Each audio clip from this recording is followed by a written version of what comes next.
Maureen Redfern. So I've noticed in my Facebook feed lately, there have been several of these ads where they promise the ability to leave your body and float around. Isn't that something Scientology promises you'll be able to do if you reach the top of the bridge? Also, isn't it true that nobody actually has ever been able to do it? It's something my mom was told in the 60s, that she could do it if she was able to get into the right state of mind by meditating. Oh, she tried so hard.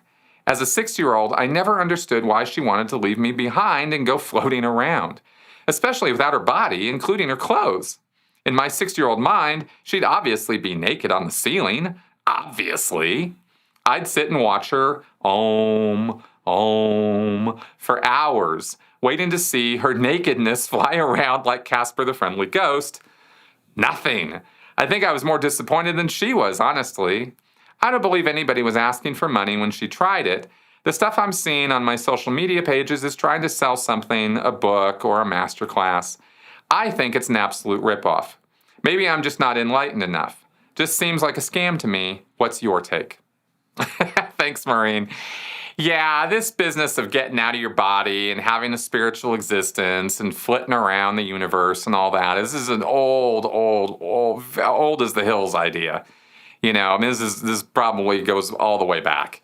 And, it's a symbolic need or desire to, escape, to get away from our troubles, to feel the pressures of our thoughts and the burden of our worries and concerns and the pressures of social, environment and work and family and these things. And you just want to get away, and exteriorizing, as they call it in Scientology. This is definitely a thing that exists there.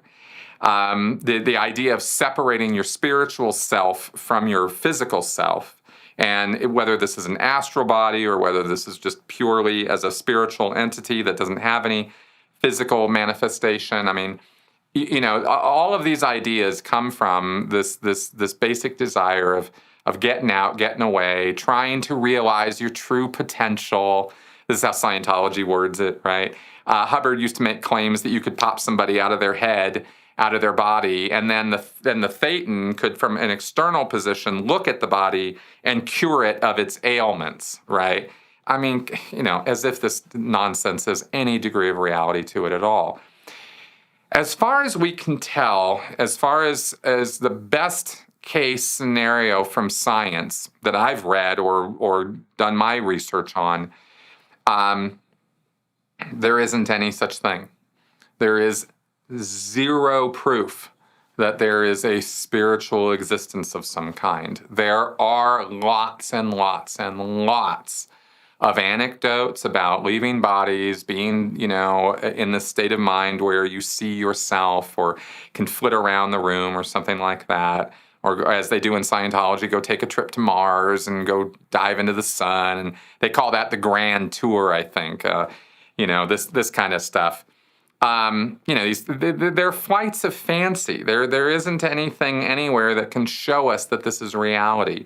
And every single time so far that I've been approached by people who have wanted to convince me about the truth of remote viewing, ESP, telepathy, telekinesis, etc. And I've been approached by a few people over the years about this, former Scientologists and not, other people out there. The burden of proof has been very shallow. The standard to which they hold their evidence is anecdotes and testimonials and connecting dots that don't really connect, to somebody who's looking at it from outside who doesn't have a vested interest in this having to be true. When somebody really wants something to be true, it's easy to make it true. It's easy to believe it. It's easy to prove it. But this is why in science you must have peer review. You must have other people who have nothing to do with it looking in on what you've seen and observed and experienced and seeing if they can duplicate or replicate that through the same process you did. And if they can't, you have a problem. It's not them who have a problem. It's you who has the problem. Because you can either prove it or you can't. And if you can't, there is no compelling reason for anybody to believe a word you have to say about it. There are other explanations for things, and in the case specifically of people popping out of their heads, it's called disassociation. This is who you are, and this is what you see the world with. This is what you process the information with, and this is also the thing that regulates the systems of your body, which is its primary purpose, by the way. So this is how we experience the world as we understand it right now at our current state of understanding of science and ourselves. There's tons more to learn, though. So the possibility is always there that there are things we have not yet hit on, we don't yet know about, or we can't yet sense, measure, or experience through the tools or our senses that we have. That all being said, I will always leave the door open to the possibility of that, but then there's the other side of this coin, which is the goop side, the scammer side, the people who want to convince you that you have abilities and perceptions and skills and awarenesses and spiritual existences that they want to enlighten you all about if you'll just pay them $200, $300, $400 or $1,000 or $1 million, depending on how gutsy they are and how many people they've conned already, right? That's how that works. And there are so many of those scammers out there.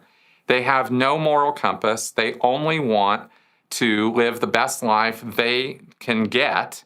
And if that means, conning a bunch of people and telling them what they want to hear and selling them something that supposedly gives them this wonderful experience, but actually makes them worse because it drives them into disassociated states where they're actually in a delusional frame of mind, and that delusion is reinforced with social and cult methods, then you get a whole bunch of people who are absolutely convinced that, the end of the world is about to come and they can pop out of their bodies and fly off, or the aliens are going to come and take them away.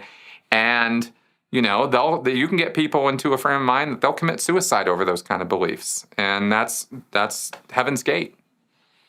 Google it. That's where people can go with this stuff. It's dangerous. So that's why I push back on it the way that I do. I want people to believe whatever they want to believe, but if you ask me about it, I'm going to give you my opinions and criticisms of that, and the fact that experientially I've seen people end up much worse as a result of having these kind of beliefs and ideas than they were before they had them. Because disassociation is a thing, and it's not a good thing. Meeting reality on the terms of reality is really the best way to approach life. And this is why I have written across the top of my Facebook page, I'd rather live with an uncomfortable truth than a pleasing lie, or a comforting lie, or a lie that makes me feel good, And as far as I can tell, a spiritual existence is just not the way things are, I'll just sort of drop this and move on real fast. But something I want to do a podcast about at some point, something I really want to look into is simulation theory. Because if you want to open some doors to some wild thinking and some wild possibilities, what if this is all a simulation? Now there's an idea that is seriously being contemplated by some truly great minds, and that's something I'm more than a little interested in. But I don't view it as anything more serious than a bit of a fanciful idea right now. But maybe we'll talk about that in a future episode.